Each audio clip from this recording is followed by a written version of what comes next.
muito louco. Trabalhando muito em aquecimento de pneus, Maurício, esse é um trabalho fundamental nesse momento, porque eles têm uma velocidade super atrás de pace car, daqui a pouquinho o pace car sai, e esses pilotos aceleram tudo aqui no mundo.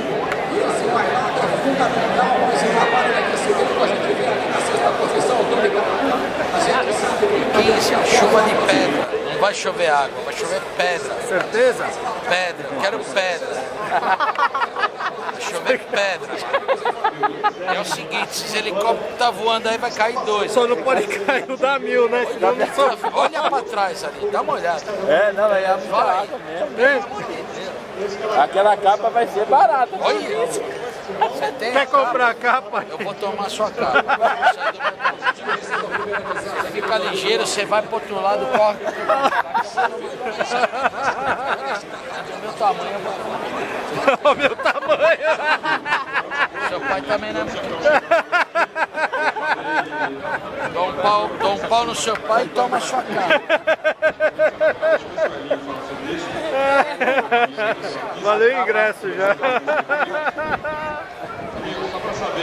Essa garrafa de água mineral aí. Devassa? Devassa.